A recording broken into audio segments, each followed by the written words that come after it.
Hey guys, welcome to my June 11th DVD update. It's been exactly 2 weeks since my last update. This update I'm going to show you all the DVDs I've gotten over the last 2 weeks. And first I'll show you the DVDs I've gotten today, and then I'll show you the other ones. And I got these June, 10th, but now it's June 11th, so you know what I mean.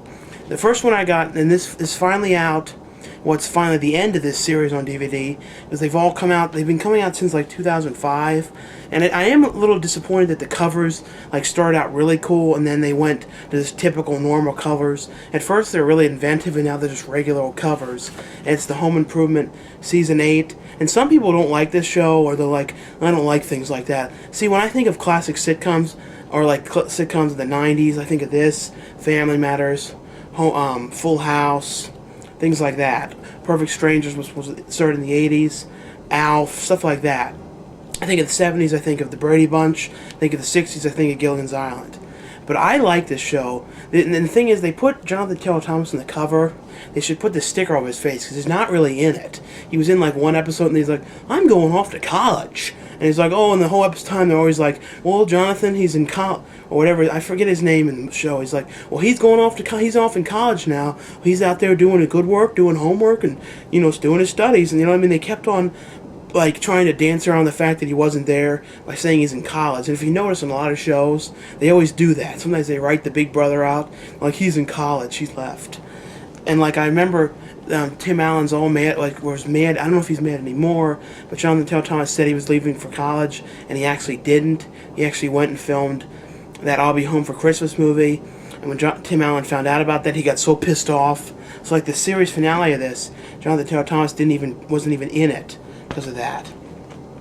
And I'm going to show you, I have the other one of this that I got this week too, and it's the first volume of the Three Stooges collection, and I have most of the other ones. The thing is that sucks is the other ones, they would cost like $20 to $25 a piece for only 4 episodes. With these ones though, they're a really good deal compared to those. It's $20 for, 19 and the other one has 24 episodes. This is a lot better deal, and I wish I would have known these were coming out. And I hope they keep doing these collections till the end, throughout all the years of the show. I mean, not to show these movies, they were short films for theaters. Some people confuse these and think they were a TV program or something. They were not made for TV or anything like that. They were shorts for the theaters. They'd play things with them and stuff. The thing is, these look really good. The other DVDs looked alright. These ones are cleaned up so well. I mean, I can't believe how good they look. So if you're thinking about getting these, I would definitely get them. And, when you look at things like a lot of movies and stuff, they base humor off the Three Stooges. I mean, you can't watch an episode of those, one of those shorts, without, laughing. Everything, there's so many funny things in them. I mean, if you don't find anything funny in them, you don't have any sense of humor. I mean, I don't know how anyone could dislike them. This one I got, and I saw the original one, and this is the remake, and people said it's from the same director, so I don't know. I'm pretty sure it is, though. And I liked the original one, but I didn't, love it, and I think when I saw it, I was in, the 6th grade, and at that point I didn't like reading subtitles or something. But this is Funny Games, the remake with Naomi Watts. This one, though, looks like it's going to be good, and it got decent reviews, and I wanted to see it in theaters, but it didn't come to anywhere around here, and so we didn't get to see it.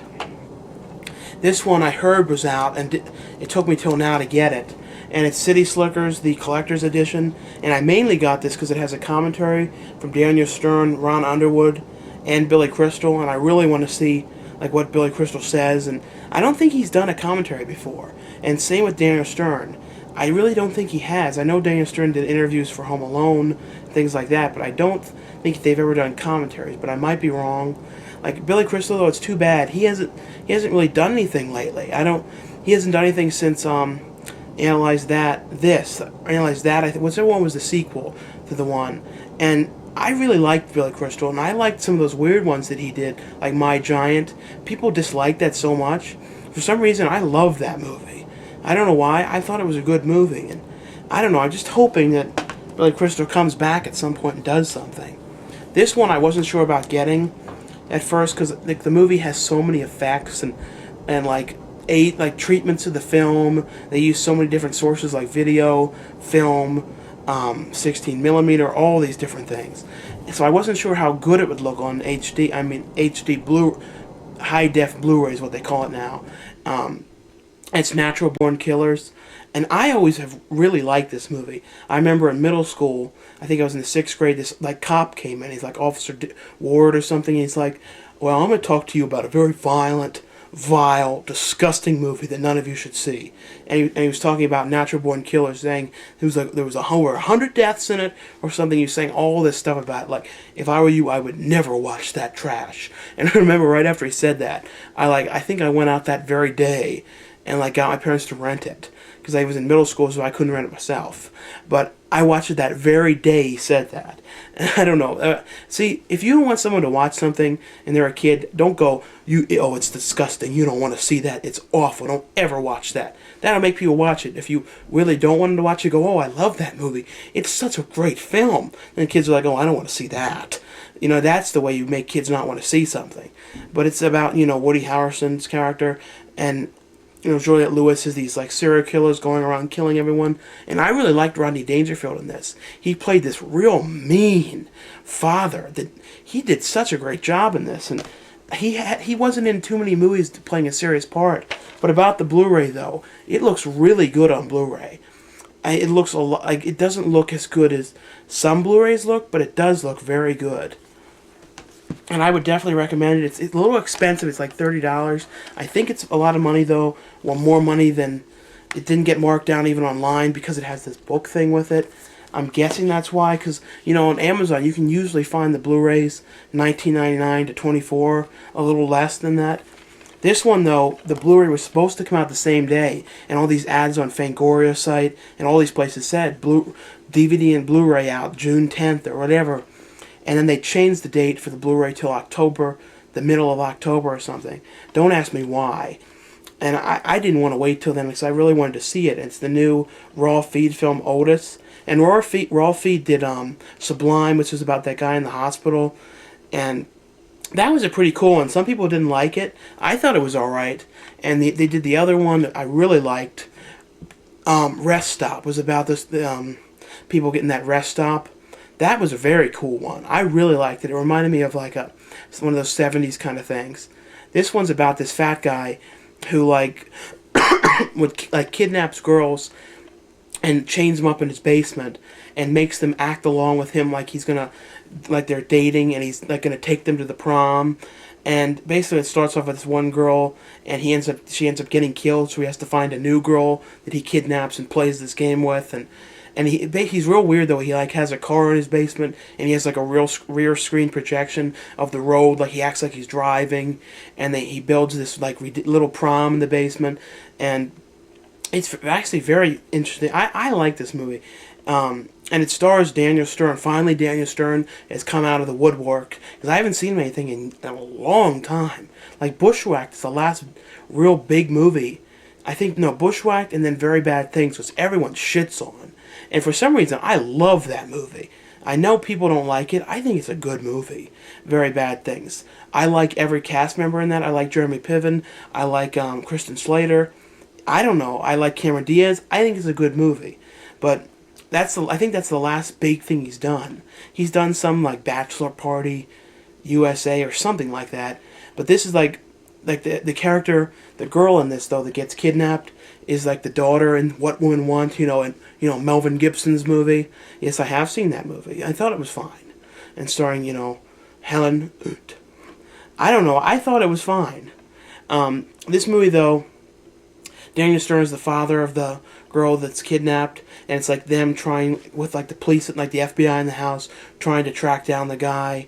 And I don't want to like ruin this movie, but I would definitely check this out. And I like the soundtrack. They used like all 80s music and things like that. And I was trying to figure out if the movie was supposed to take place now, but I think it was supposed to be that he was emulating his prom, so his prom would have been in the 80s, since he was supposed to be 40 years old, so I think that's what it meant. And this one, I've been waiting for it to come out for a while, and then suddenly in the last month I saw it's got the release in America, it's not coming to theaters at all. It got canceled and it's only coming to DVD. And it's the first movie that Keenan is starring in, and it's Weiners, and it's his starring role, and it's about like him as this guy who really wants to go to Oscar Mayer University. So he gets this truck, and like he uses all of his life savings and buys this Wienermobile, and he thinks that if he drives across country and gives out these hot dogs to everybody, and he brings his friends along, he thinks if he does that, then the university will accept him in, and it's kind of like Road Trip, and I thought it was really funny. I know some people won't like this; they really put it down because it's got some weird, queerish, odd humor. But I like that kind of stuff, and I thought it was good. And Andy Milonakis was in this. And like the other plot to this was the one character he was wanting to show like Dr. Phil, and Dr. Phil he wanted to show like Dr. Phil with his girlfriend, and the Dr. Phil character said, "Oh, you should get rid of to the girl. You should get rid of him. He's holding you back." So he has this grudge against the Dr. Phil character. So on their journey, they decided to go out to the last stop on the journey would be in L.A. to beat up this guy, the Dr. Phil character. I don't know who was played by Darrell Hammond. I liked it though. This one people kept saying, I got this a couple days ago, check this out. I don't know, I didn't finish watching it. It seemed alright, but it didn't seem like anything to go crazy about. Machine Girl, it just seemed alright. From Tokyo Shock. I don't know, for some reason I just wasn't in the mood for this, and I looked at the dub version to see what that was like, and ooh, that was terrible. It was like whoever was dubbing it, I didn't get it at all. It was like almost like an inside joke dubbing. It was like, well, if you like real overacted, and I don't know, dub versions really are bad sometimes. Some of them can be fun, like the one from Biozombie. I loved the dub version because the guys who dubbed it really got into the character and acted like these Bill and Ted guys. This though, oof. And this one came out last week, and I've been waiting for this to come out as well, and for some reason they didn't release it to theaters, and it's John Heater's movie Mama's Boy, and I think he did this a year or two ago, and it's with John Heater, Diane Keaton, Jeff Daniels, and Anna Faris, and I'm guessing it didn't come out because Diane Keaton has been in some things lately that haven't done as well as expected, like that one with her and Mandy Moore when she was like the mom. I don't think it did too good, but this movie's about John Heater is this 28-year-old who lives with his mother, and he can't do anything on his own. He can't drive. He works in this ridiculous job for someone his age, in this music place. He basically seems like a kid. His mom has to pack him his lunch still, and then one day his mom gets this new boyfriend who's this kind of like a therapist or something. He gives advice to people about things, and like a motivational speaker. And John Heater hates this guy, and does all this stuff to try and get the mom to leave him. The same time he meets Anna Faris, and they sort of start dating. But John Heater doesn't get that she likes him, and he's got weird ways of acting. I don't know. I liked it. It's a little bit like Mr. Woodcock, only it's not about the character knowing the boyfriend already and having him as a teacher. It was very similar though. If you watch it, you're gonna get a lot of vibes from Mr. Woodcock. But I liked it though. You can kind of tell that I guess why it didn't go to theaters because it wasn't as high quality at points as you would think. I think it had a very limited budget. The next one I got is the Three Stooges Volume 2, and this one, the other one was out for almost half a year or so. This one just came out. And I really love this show. Like I was saying, I love these shorts. And this one, I think the Three Stooges kept getting better and better. My favorite ones, though, were the ones when Curly broke his tooth, and when it was on that 3-level bunk bed, which I thought was amazing. That 3 levels of the bunk beds, and he would walk around up there and go, "Oh, my tooth, my tooth." It's how high was that house? To have the 3 gigantic level bunk beds like that. But he broke his tooth, and then he goes to the dentist the next day. That one, and then the one when the Three Stooges break into that house, into that safe, and make those eggs and put the shells fall on it. I actually made a Don and Murph when I sort of kind of remade my own version of that called The Ticket. So if you want to watch that, it's kind of the whole show. The beginning of the show was based off of a Three Stooges, basically Don and Murph went into a Three Stooges world. It's kind of one I'm really really proud of. Some of them I'm not though. The next one I got, as I said before, I really like movies in malls, and this is a movie that the whole fucking movie takes place in a mall, except 1 or 2 scenes in the beginning. But mostly, you think they're gonna leave the mall. But I'm glad they didn't. But you think they are. But then they go back in the mall, and it's scenes from a mall. It's with Bette Midler and Woody Allen, and it's like about this like married couple, and they go to the mall to pick up this sushi for their anniversary. Like they're having an anniversary dinner at a friend's house, and they're going to pick it up together to bring it over. They also have to go there and pick up their gifts for each other that they bought. But when they go there, Woody Allen tells his wife that he's been cheating. So then they have this big fight in the mall in front of everyone. Then Bette Midler tells Woody Allen that she's been cheating. So it's back and forth with all these problems, issues. I don't want to ruin the ending or anything, but I like this movie. I know some people wouldn't, and some people, if they don't like Woody Allen. I like Woody Allen, and I like most of his movies. I really liked the one with Christina Ricci and Jason Biggs, and Everything You Want to Know About Sex, What You're Afraid to Ask.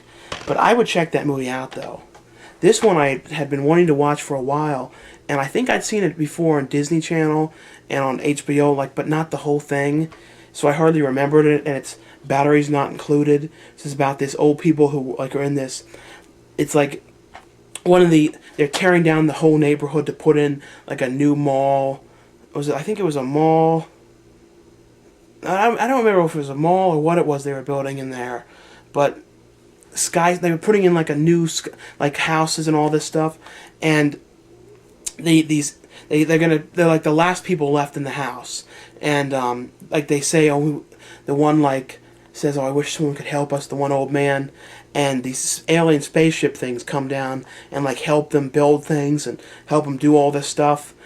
This is a very good one, and some of the effects are kind of slightly crappy. One or two shots just a little bit bad, but I think it was because they were it was a mix. It was before, I don't know if it was CGI or the beginning of CGI. It was just in a few shots it was a little bit bad, but for the most of the movie it was good though.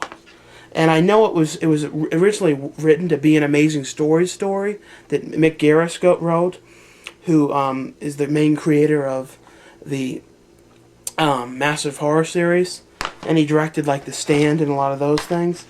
But I would check it out though. I'm sure most people have seen it. And this one, don't blame me for buying this. I don't know what I was thinking. I saw it in theaters and didn't like it, but I just wanted to see it because I missed some of I left right when the credits started, and I didn't see the extended scenes at the end, so I wanted to see what they were, and I wanted to see if this cut was any better, because with Epic Movie, the unrated cut was a bit better. With this, it was not better. It's Meet the Spartans. Just don't blame me for getting this. I liked that the Boer guy was in it, and that was about it, but it really was not funny at all. This one, though, I have it's called Evil Woods. The cover reminded me of somehow of the number 23 slightly, almost like the number 3 got covered with bats, the image, and they look more vampire-like. I kept thinking that when I was looking at this cover, and it's a Lionsgate distributed film. I actually kind of like this. It was they release a lot of these camping movies. People like a lot of studios release these too. It's a real easy thing to do, people going out in the woods, going camping. And most of these, you've seen these plots. This one is pretty similar to the other ones. A group of these college kids or high school kids go camping and then they get killed by a guy with an axe or something like that. That's what this was. These kids go out camping, in the woods one night. They decide, I think it's on spring break, so they go to the woods and to go camping, and then we're out there drinking and doing marijuana and everything. This one guy comes and sits down with them, and he's I think apparently he was supposed to be the forest ranger, I think, and he's tells them the story about this guy who got burned alive in the woods in the shack.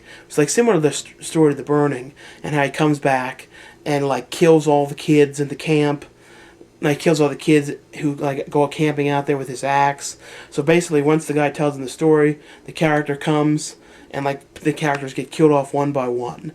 I don't know, I kind of like this. It was alright. There was one guy in it that really overacted in this funny level, and he had, wore this hat, and he was always what the fuck, man, what the fuck do you want me to do? You're out there with this bullshit? And he was overacting to the limit. I'm sure when they were casting him, I can't believe they I don't want to be rude, but I can't believe they picked this guy, because he was really, I liked him though, but it was he had all the lines in the movie, and he was so hamming it up. But I mean, it was funny though. And I got another Bette Midler movie, and it was the Danny DeVito one. I always wanted to watch it. Ruthless People. I thought it was pretty good. I didn't think it was my favorite. I liked Down and Out in Beverly Hills better. and I have that DVD already, but this was at Walmart for $6.99, so I just wanted to see it. But Down Out in Beverly Hills, I really like that. It's about, Richard Dreyfuss and Bette Midler, and like this homeless guy tries to kill himself in their pool, and they like fish, like Richard Dreyfuss goes in there and saves him, and then like he lives with him for a while, like, and like he turns his life all around. That's a really good movie to definitely watch. This one, it's a Blu-ray, and I wasn't sure about getting it at first because I heard people say it's not much better than DVD. It actually is a lot better than DVD, and looks really nice. And it's the Day of the Dead, and I think this is my favorite zombie George Romero movie. I really love this movie, and I love the scenes with the one guy. Is it Joe Polito? I think going, "Come on, come on. Choke on him." I just love that guy. I've seen him a couple of times at conventions. That guy is so fucking cool. And now he's got like hair down to like his shoulders like Fabio, and he's like always like going up to the women. He says like weird stuff to them and like perverted odd stuff, and he acts in this character. Like it's almost like I don't think he was acting when he does this character. He's like this guy like all the time. He's pretty much like the coolest guy in the world. And like he looks even cooler now. He hasn't done a lot of movies lately. I really hope he does some more stuff because he's really cool. Like he's the coolest character in this movie, at least my favorite of all of them. And the other guy I like, who looks a lot like my dad, is Gary Clorer, who hasn't done anything in a long time. Hopefully he's going to come back as well, but I don't know. And like I had a picture of him and my dad together. We took it horrifying, and they look like identical twin brothers. I mean, it was so weird. When I was talking to him, it was like talking to my dad. But like I was saying, this looks really good on Blu-ray, especially the scenes in like the outside scenes and the real bright scenes. I mean, it looks like something brand new. It looks so detailed, I can't even believe it. And the last ones I got, this one I work at the movies, and I kept seeing the trailer for this on a loop again and again and again, so I figured I just would check it out. And I haven't watched it yet because it's really long. It's like 3 hours long, and it's the Andromeda Strain. I think that's how you say it. Andromeda. And it was made into a movie in the 70s. I don't think I saw it, but I may have. I don't know. And it's like about like a plague or something. I heard pretty poor reviews about it, but I wanted to watch it. And like most of the cast is from TV shows that are on now, and I don't really watch any of these shows. I watch mostly HBO things like Curb Your Enthusiasm and like things like that. I watched The Riches for a little while, but got tired of it. It's the second season I didn't care for very much. Like I don't know who any of these people are. I think I know who he was. I think he was in The Mist, and that guy was in like something I never watched. But like other than that, I don't know who any of these people are. And I don't watch the show Lost or Heroes or any of that, so I don't really know. And this one, it was only $5 and I wanted to watch it again. It's The Cave. They sold like in Wegmans, if any of you have a Wegmans market, they sold like used DVDs and a lot of DVDs for really cheap in there for like $5. And like some good stuff in there. So if you have a Wegmans, I definitely recommend you look in there to see like what DVDs they have. This was it came out around the time that Descent did, so a lot of people would confuse these two movies. But I think Descent's a better movie though, but Cave was alright. So that was all the DVDs I've gotten over the last 2 weeks. And the next update might be a little late because I think I'm going to be away when I would normally be doing it. But I get it done as soon as I can. Like it may be, like I said, a little late. And if you're interested, we did that video about me and MJ going to Connecticut to act in the film Banshee.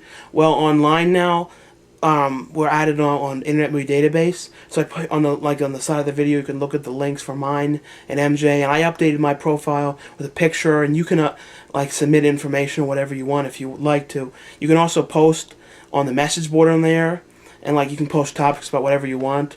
And so if you check those out if you'd like, and I put the links on the side. So anyway, thanks a lot for watching and for subscribing and for sharing these videos around. And have a good night, evening, day, or afternoon.